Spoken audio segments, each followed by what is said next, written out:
and gentlemen, welcome to WrestleMania. Nobody knew exactly what to expect on March 31st, 1985. On this night, the industry stopped and held its collective breath. Would WrestleMania live up to the hype? Would sports entertainment, the flawless mixing of WWE superstars with other celebrities from music, film, and sport, prove to be a hit with the fans? Every man and woman who laced up a pair of boots that night was taking a leap of faith, knowing that they would sink or swim as the event did. With over 19,000 people in the legendary New York arena that night, this would be the most important night in the history of WWE. Lucky for all of us, it was a success, and it formed the foundation for what is without a doubt the quintessential event of the year in sports entertainment. It has constantly grown, pushing the industry to the limits with every blockbuster encounter, every record broken, and then broken again. It's a destination, a fuel for the dreams that burn in those who hope to one day compete.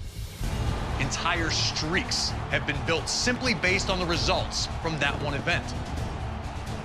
Year after year, a simple point to a sign informs everyone that you're being challenged. Winning's always sweet. Winning a WWE championship is even sweeter. But for some reason, nothing can compare to standing tall on the grandest stage of them all. A Sunday night gathering at the arena has, over time, transformed into the monster two-day extravaganza that fills mammoth stadiums with people traveling from all over the world to be there. At WrestleMania, one will experience the highest of highs and the lowest of lows, all done in the name of chasing glory. I'm Corey Graves, and I'd like to welcome you to the WWE 2K24 Showcase of the Immortals. Here, we will spotlight some of the biggest, craziest, most jaw-dropping, action-packed matches in WWE history. It'll be on you to retrace the historical footsteps by way of our showcase objectives and lead these titans of industry to victory. This year, as WrestleMania turns 40, let's look back at the journey to get here together and relive some of the most memorable moments from WrestleMania's past.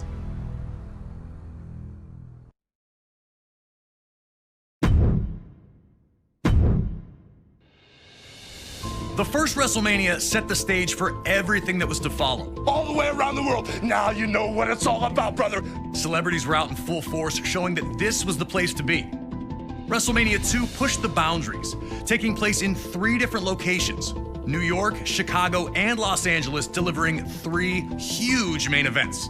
But it would be WrestleMania 3 in 1987 that truly displayed WrestleMania's full potential. And for our first match of the 2K24 Showcase of the Immortals, we go into the first verified WrestleMania Classic, the legendary clash for the WWE Intercontinental Championship between champion, the Macho Man Randy Savage, and his challenger, Ricky the Dragon Steamboat. Intercontinental champion since February of 1986, Savage tore through anyone who challenged him. That included a successful defense against George the Animal Steele at WrestleMania 2. A clash between Savage and Steamboat during a late 1986 edition of Superstars would see the Macho Man retain via countout, but that wasn't good enough. He would launch a vicious attack on the Dragon after the match, taking him out of action. Savage would attempt to duplicate the attack on Steamboat's friend and former opponent George Steele during the first Saturday night's main event of 1987. Fortunately for the Animal, Ricky would make his well-timed return for the save, leading to the rematch between the two at WrestleMania. What transpired between the two combatants can only be described as art. A fast-paced, high-action classic unfolded in front of 90,000 plus in attendance, with both men coming so very close to victory on a number of occasions. Would Savage be able to turn back the challenge of his angry opponent? Would Ricky Steamboat get revenge? These questions would be answered over the next 15 grueling minutes, and when it was over, everyone in attendance and those watching at home knew they had been a part of something special. The two superstars would forever be etched in history following the match, with Ricky Steamboat finally putting an end to the Macho Man's historic reign.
It was all action from the moment the bell rang. To get a moment to himself after dumping Steamboat back to the floor, letting you know that Savage understood he was in a fight unlike any other he'd been in before.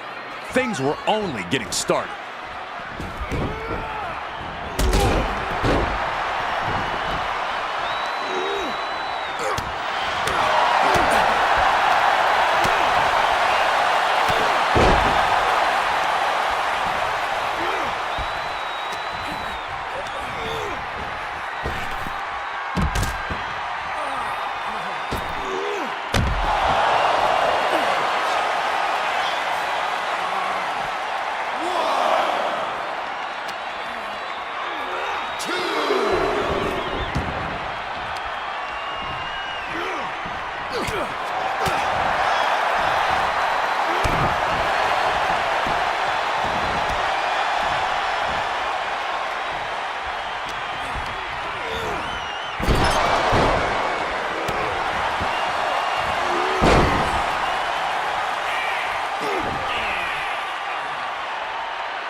The Macho Man was trying everything, and that included fighting dirty. And Savage's frustration led to him making a big one, charging at Steamboat only to be backdropped to the floor. Steamboat finally had a huge opportunity to pour on the pressure and put Savage away.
The clash between the Dragon and the Macho Man was a jaw-dropping battle between two of WWE's technical masters, an instant classic by all measures.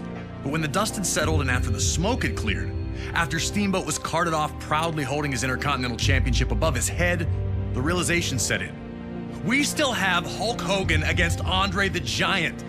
Featuring two of WWE's biggest stars at the time, this was the headliner that brought those 90,000 people together in the first place. Everybody has their best day at WrestleMania. That's the creme de la creme. WrestleMania, main event, there's nothing else in this world like it. Hulk Hogan and Andre the Giant were great friends for years. Andre famously poured the bubbly all over Hogan when he captured the WWE Championship in January of 1984, and the two were nearly inseparable from then on. The two would be presented with trophies in separate weeks. Hogan was given one for reigning as champion for 3 years, while Andre received one for going 15 years without losing. For both ceremonies, Andre was not his usual self, first noting to Hogan that 3 years to be a champion, it's a long time, and ultimately walking out of his own trophy celebration when Hogan arrived to praise Andre's accomplishments. The world was on edge, waiting to see what comes next. Soon after, Andre would appear with Bobby the Brain Heenan. Wait, what's going on here? Hold on, man. What are you doing with him? Heenan had gotten to Andre, fanning the flames of resentment that burned inside. Did you ever once in your life offer him a championship match? A heartbroken Hogan tried to reason with his friend, but with one move, yanking Hogan's chain from his neck, it was clear there was no turning back. There's nothing else like getting in the ring with Andre the Giant. It is the great unknown. When you get there and you're with Andre the Giant, you're outmatched, you're outsized, you're outpowered. It's an uphill battle, so you have to fight from underneath. You have to have everything in sync, body, mind, and soul, to survive fighting an opponent like Andre the Giant. When I slammed Andre the Giant, I was surprised how the crowd reacted. 94,000 people lost their breath and gasped at the same time. It overwhelmed me in the ring. It's etched in stone. It's just overwhelming how many people every day approach me and talk about WrestleMania 3. Now it's up to you to do the impossible and defeat Andre the Giant at WrestleMania 3. It truly is the irresistible force meeting the immovable object.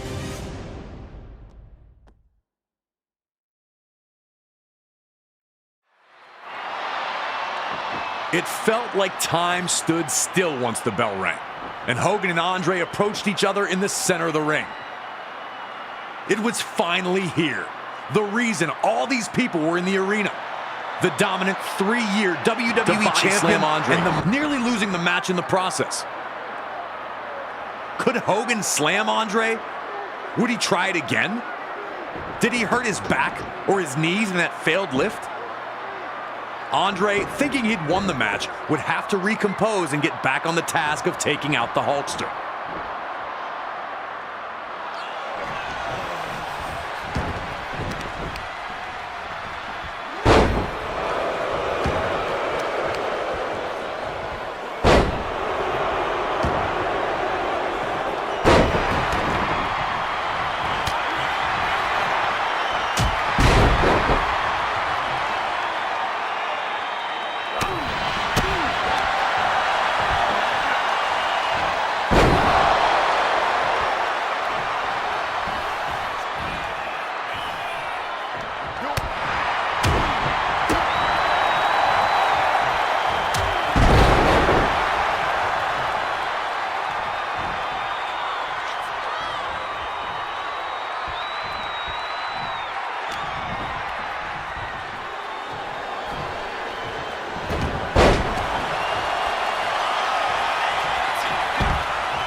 But Andre easily backdropped him to the floor. If Andre could shake off headbutting the ring post so quickly, what was it going to take to keep him down for a 3 count? Hulkamania was looking to be in deep, deep trouble.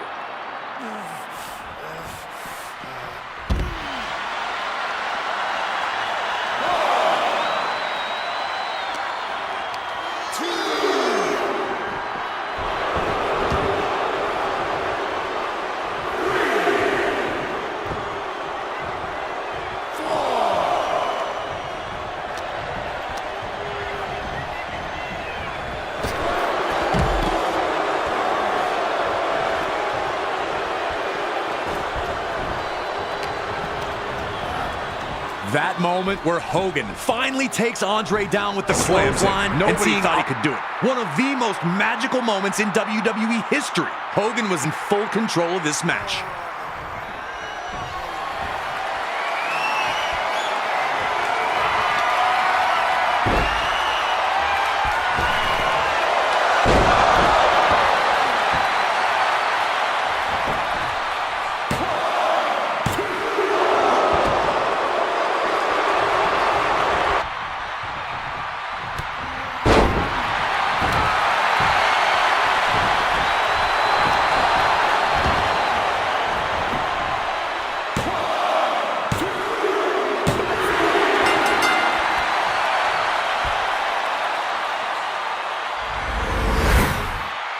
Here is your winner, and still the WWE Heavyweight Champion, the Immortal, Hogan!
And WrestleMania 3 ends with real American blasting, a Hulk Hogan pose down, and Andre the Giant and Bobby Heenan stunned in their failure. One of the most important matches not only in WrestleMania history, but WWE history itself. Up next, we jump ahead to WrestleMania 5 in Atlantic City, New Jersey. Those with tickets didn't know it as they entered the venue that evening, but they were about to witness one of WrestleMania's biggest upsets take place right in front of their eyes. The Ultimate Warrior captured the WWE Intercontinental Championship at the inaugural SummerSlam in 1988 by blitzing the Honky Tonk Man, ending his record reign in a little over 30 seconds. Since then, he seemed unstoppable, a lock to become WWE Champion one day. Two people who were not impressed were ravishing Rick Rude and his manager Bobby the Brain Heenan. The 1987 Slammy Award winner for Best Body felt that Warrior was nothing special, both in-ring and even in terms of physique. This led to Rude challenging Warrior to a super pose down at the 1989 Royal Rumble, where the winner would be decided by the WWE Universe's approval. Pretty quickly, it was clear that the Ultimate Warrior was going to be crowned the people's choice, and Rude was livid. He'd launch a vicious attack, bringing the competition to an abrupt end. That would lead to the signing of the contract for the two to compete in the Intercontinental Championship match at WrestleMania 5, and the world felt that Warrior would destroy his brash challenger. But Heenan and Rude were more than prepared for the champion. Heenan was desperate to have WWE Gold in his vaunted Heenan family ranks, and he knew that the Ravishing One was the right man for the job. They told anyone who'd listened that Rude was going to beat the Ultimate Warrior at WrestleMania, and now the time had come. Had they backed Warrior into a corner, or were they about to realize they'd bitten off far more than they could chew? That's a question only you can answer.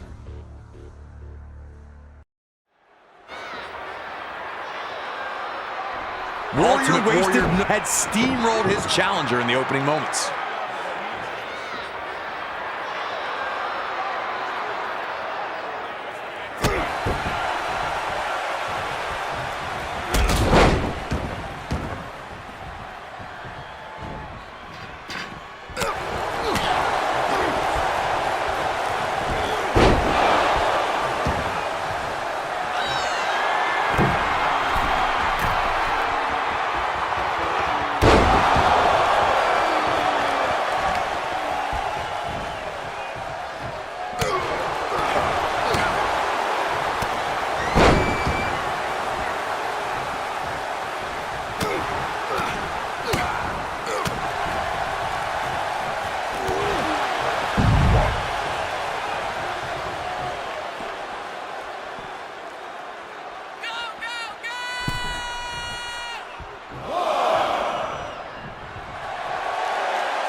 Just enough time to get his knees up and block the attack. Big time ring awareness shown by the Ravishing One to keep himself in the match. Rude needed to take advantage here because his opportunities for offense were few and far between.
a fast one.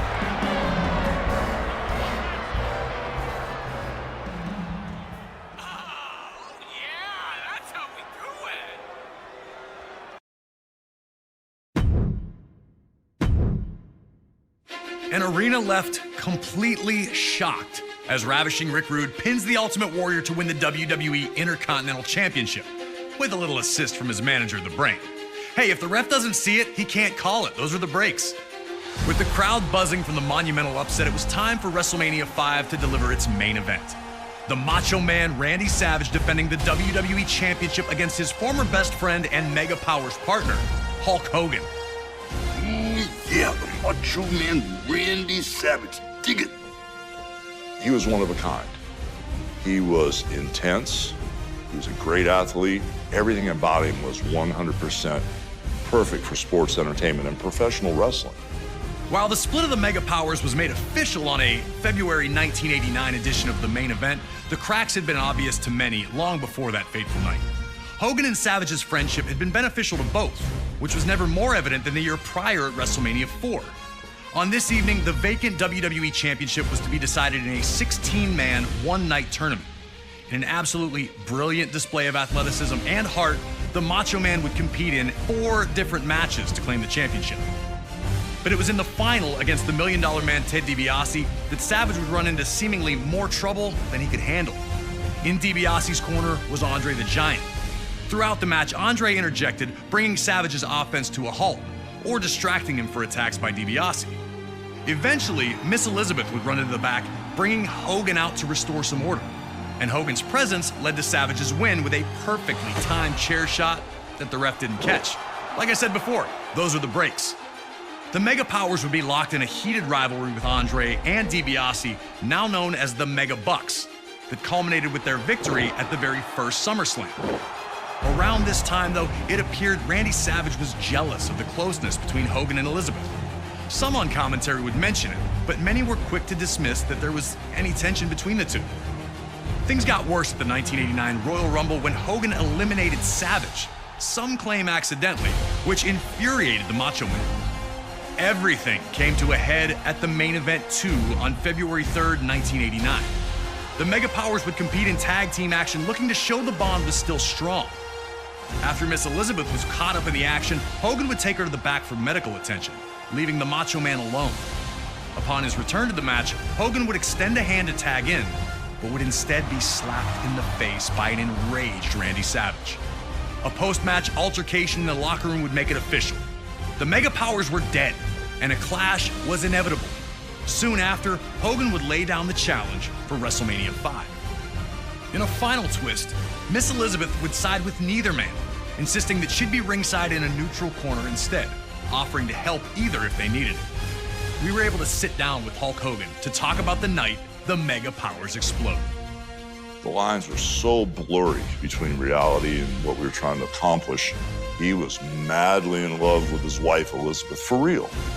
He was madly jealous for real. Leading up to it, you know, when she was managing him or managing me, or couldn't depend on who she was going to manage, it made him crazy. I just didn't know what type of abuse I was in for, so it was a little nuts. He was there to go, and he pushed the gas pedal down really hard on me in that match. Once you became a Macho Man fan, that was the only thing you could think about. His look, just the way he carried himself, I had nothing but respect for him. It's always so great to hear from the legends themselves when it comes to these unforgettable WrestleMania moments and matches. Thanks again to Hulk Hogan for his time. Now, let's get you into the middle of an intensely heated WWE Championship match where the world would watch the Mega Powers explode.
Hogan came into this match incensed, and now once rampaging Hogan had slowed things down, looking to restore some order.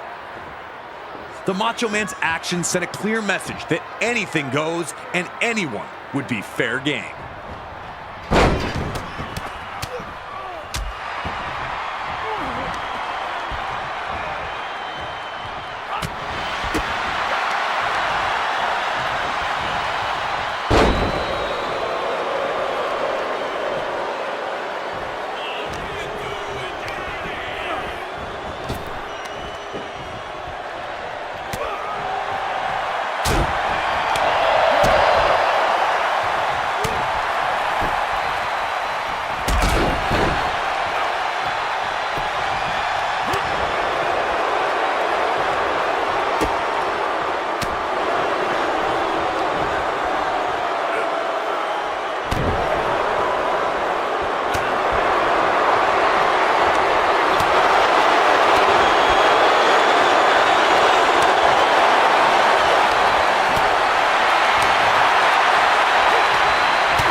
Sat for the leg drop.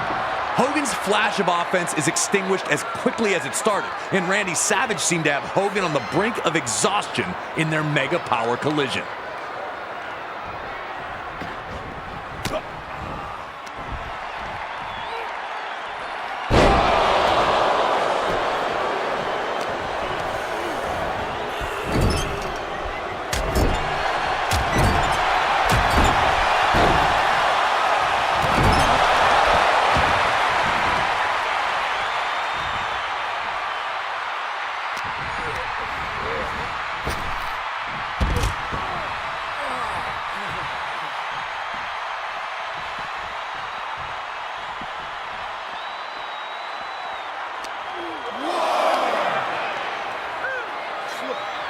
In one of the more surprising...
The sports entertainment world could only brace for impact as Savage and Hogan battled, and when it was over, a common WrestleMania sight was seen.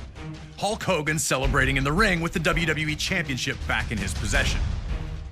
And as the 1980s gave way to the 90s, around the world there was a real sense of looking for the next big thing. The newest, the coolest, the fastest, the strongest, anything to show where the future was. This was also the case in WWE. Amongst the members of the WWE Universe, many saw the Ultimate Warrior as the heir apparent to the throne that Hulk Hogan had occupied for 6 years. The untamed superstar appeared capable of matching Hogan's strength and had dominated all other opponents. Even that loss we relived at WrestleMania 5 against Rick Rude, he avenged that just a few months later at SummerSlam, regaining the Intercontinental Championship in the process. But this talk all seemed like fantasy, only existing as a dream match. Hogan and Warrior weren't enemies, and for either of them to turn against the other would run against the strict codes of honor to which both men claimed to adhere. All of that changed in the 1990 Royal Rumble match. It was brief, but for a moment, the only two men in the ring were, you guessed it, Hulk Hogan. That small taste, though, was all the world of sports entertainment needed to know that they wanted more. Even more interesting, it would be Hulk Hogan who would challenge the Ultimate Warrior to a contest at WrestleMania 6. Ultimate Warrior, me and my Hulkamaniacs put the championship on the line. Hogan. Adding to the stakes was the stipulation that both the WWE and Intercontinental Championships would be up for grabs, leaving the winner with supreme claim to lead WWE into the next decade. All right, now it's your turn to try and shock all the little Hulkamaniacs out there and try to beat Hogan at WrestleMania 6.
In the air.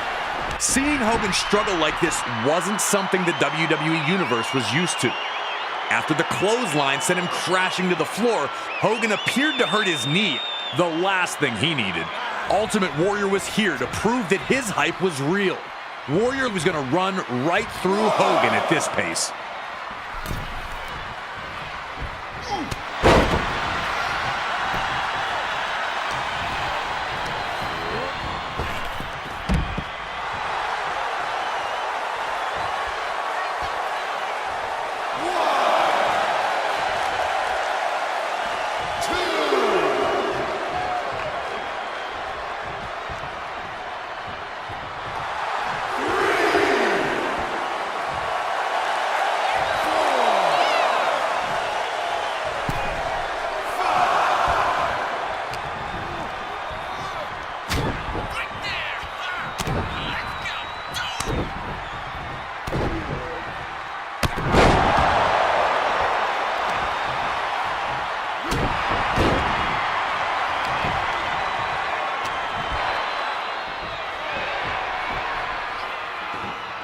Every bit the dominant superstar, getting to his feet while Hogan stays down.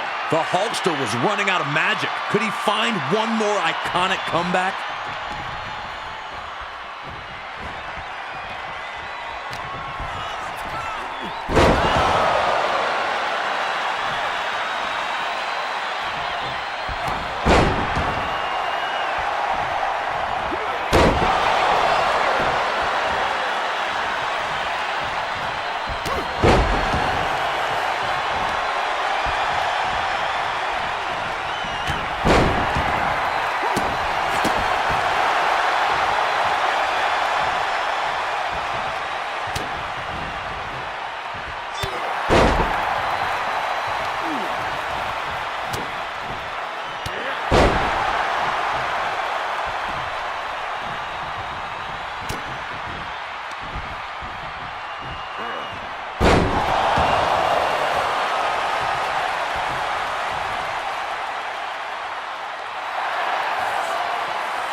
Hogan had been out-muscled by opponents before, but they were usually 7 feet tall or 400+ pounds. The referee gets flattened, and now there's no one to count falls.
As Warrior lifted Hogan up, things were looking perilous for the Hulkster. Hogan crashes hard to the mat. Now it was just up to the Ultimate Warrior to fulfill his destiny. Could he defeat Hulk Hogan?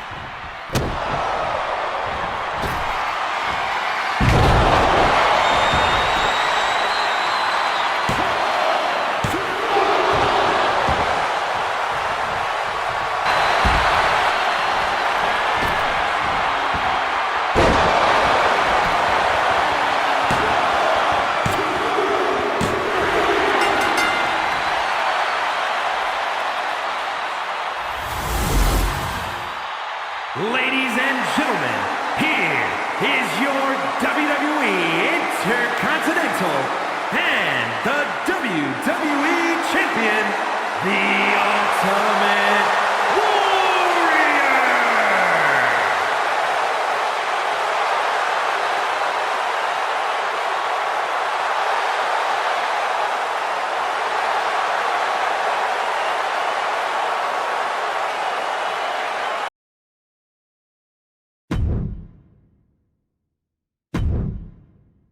An incredible victory for the Ultimate Warrior there, becoming the first superstar to hold the WWE and Intercontinental Championships at the same time.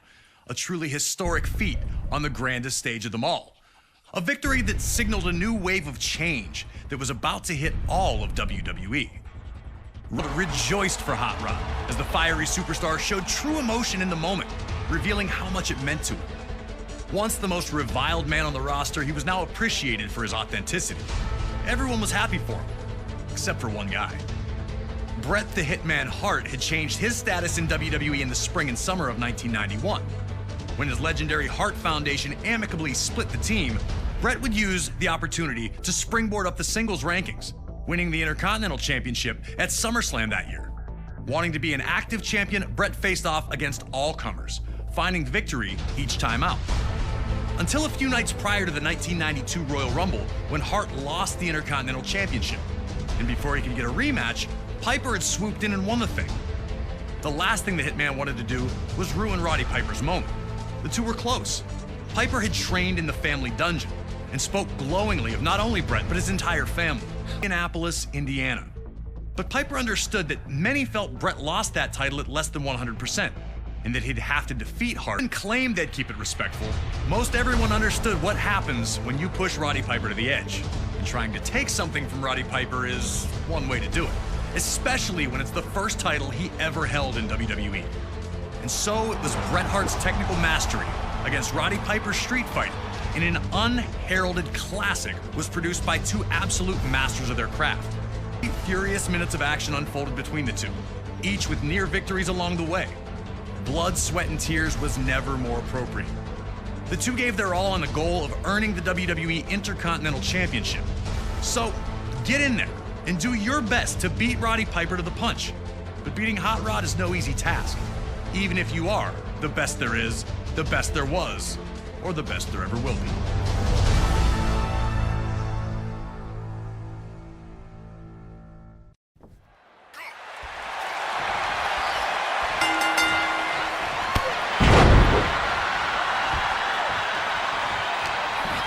Would Piper's desire to win and be champion override his desire to play fair? Could Hart use Piper's legendary temper as a constant exploit? Piper was already reverting to the man people knew him to be, and Hart was looking to exploit that fiery temper by embarrassing Piper as often as possible.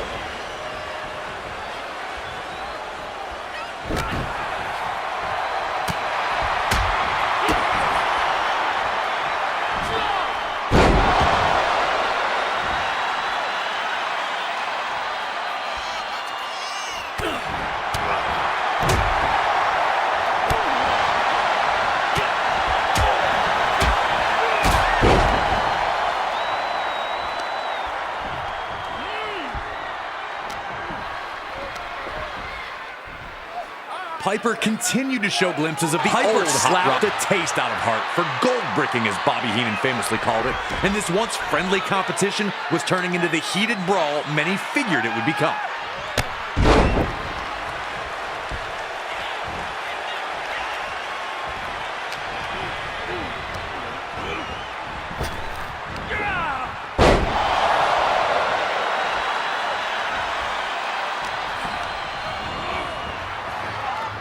A huge sucker punch.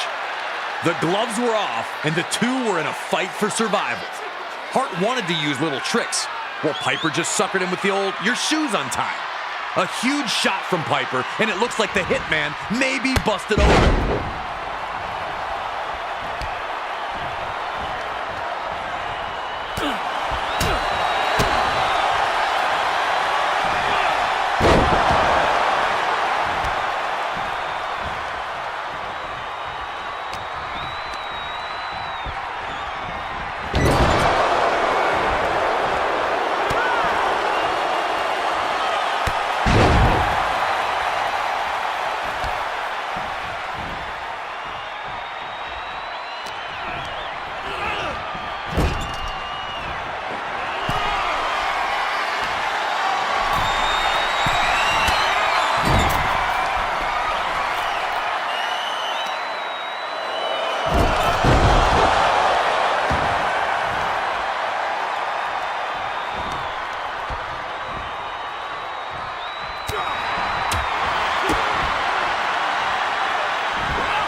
Return.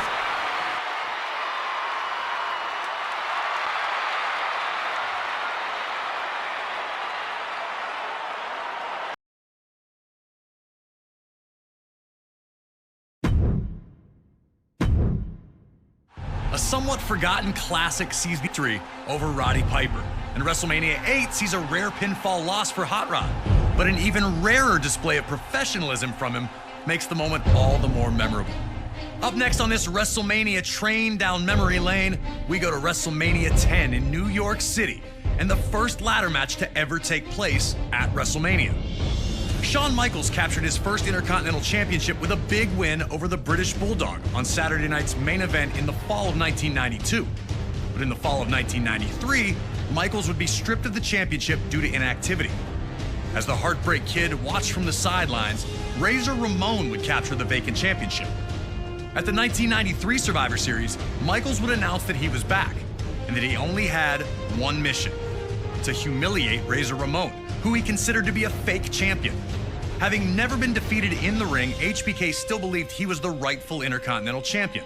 But Shawn wanted to play games with the bad guy, interfering in his matches and even performing Ramon. Shawn was also very open about relying on his 7-foot monster of a bodyguard, Diesel, to help him get through any tough situations. WWE officials, forced with figuring out how to decide who the true Intercontinental Champion was, came to a decision. Both championship titles would be suspended above the ring in a ladder match. The winner would be the first superstar able to incapacitate their opponent long enough to climb the ladder, grab both championships. This matchup would see both men use everything they could to stop the other, including the ladder repeatedly. It was used as a battering ram, even as a perch from which to dive for a huge splash. Both Razor Ramon and Shawn Michaels laid it all on the line in this epic clash, leaving everyone breathless with each new flurry of offense. Focused, and maybe you'll be oozing enough machismo to climb that ladder of success.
Razor Ramon was looking to prove that despite with a huge right hand, Ramon floors Michaels, and now with Diesel banned from ringside, it looks like the Heartbreak Kid needs a new plan for the bad guy.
Getting into his knees and topple the ladder over.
Shawn Michaels could see the match starting to slip away, but instead of panicking, onto the downed Ramon. It was now or never for Razor Ramon as his grasp on the Intercontinental Championship appeared to be slipping.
One of WrestleMania's greatest collisions comes to its scintillating conclusion with Razor Ramon just managing to outlast Shawn Michaels, claiming possession of the Intercontinental Championship at WrestleMania 10.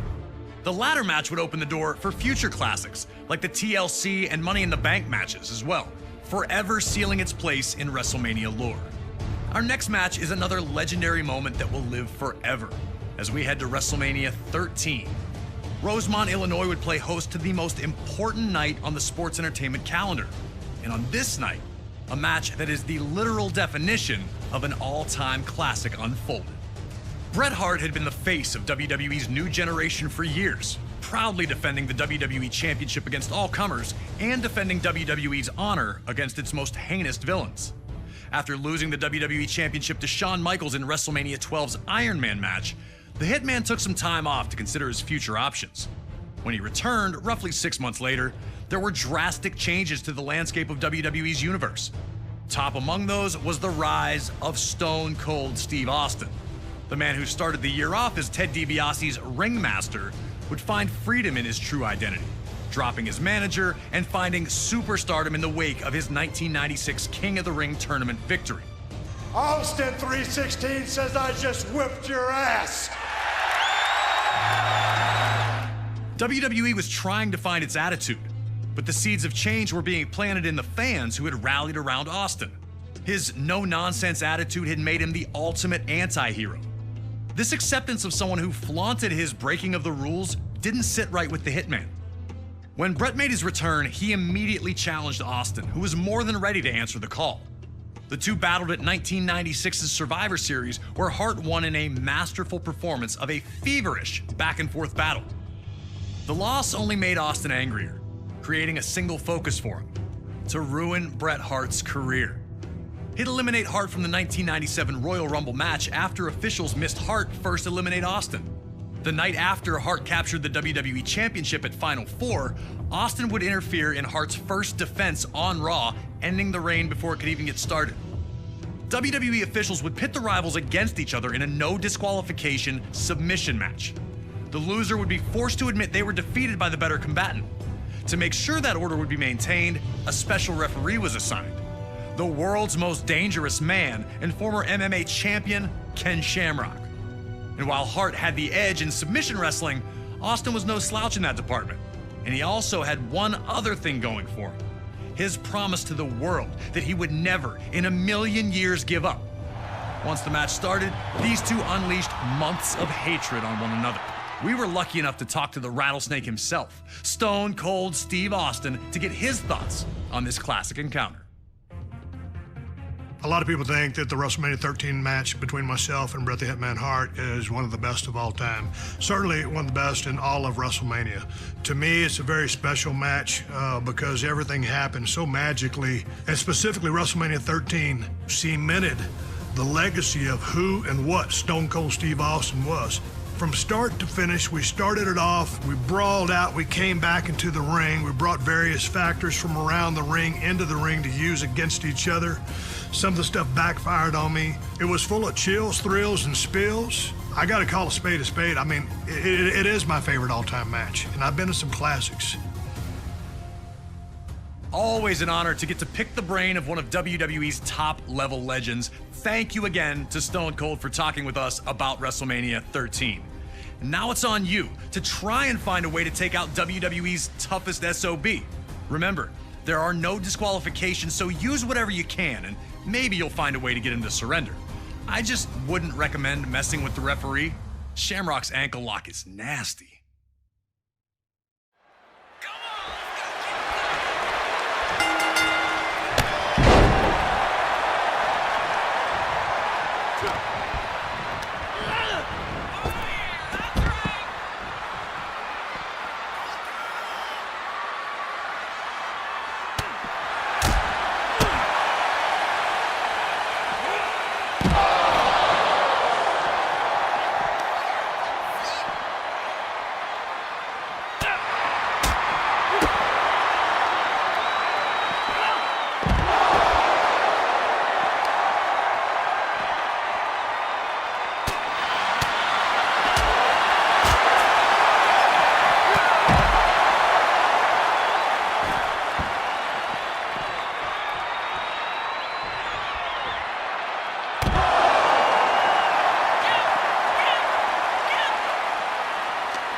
Hart immediately showed why this match was perfect for him. Instead of just punching Austin's face, he'd attack Austin's legs instead. Bret wanted to make sure that his search break it down and the submission opportunities would come.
As the two continued to fight, the action would again return to ringside.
Hart continued to maintain control, but tried to rally the rattlesnake back to his feet one more time. Cut bad and now down again. Was there anything left in Stone Cold Steve Austin?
When Hart locked in the sharpshooter, you could see two clear reactions.